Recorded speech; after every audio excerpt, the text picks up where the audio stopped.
Now, tip number 3 is to recognize and acknowledge feelings.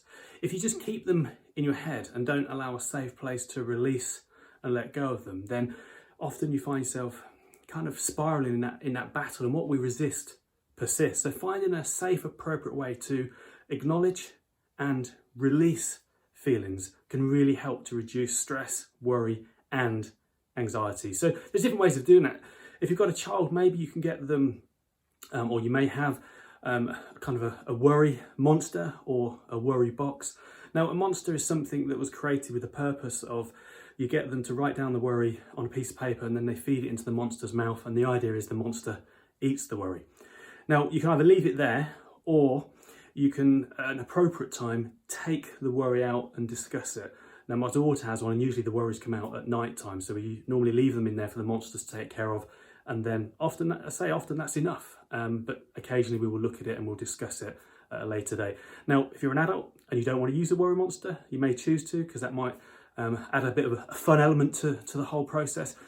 But you could also create a worry box. Again, it's just a safe place. It could be, you could combine it with another tip of doing something active, making something out of an old shoebox or any kind of box that is just somewhere where the child, the individual, knows that if there's something on their mind, they can write it down and place it there. Or as an adult or a teenager or a slightly older child, you might find writing it down, and that could be in a formal journal. I'm a huge fan of journaling. It's a great place to get thoughts, ideas out of your head and place them down on paper. That transformation of energy from head to paper really does help to release and let go of thoughts and feelings.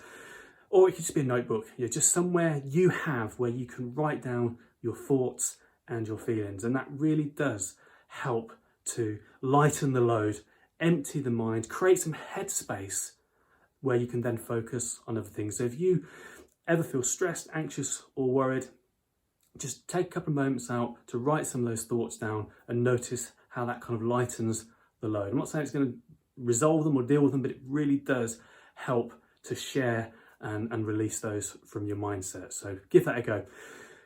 If you know anyone who might benefit from doing this activity, then please feel free to share that, or leave me a comment below and let me know your favourite way or how you're intending to share and release some of your thoughts. Leave me a comment below and I look forward to seeing what you come up with.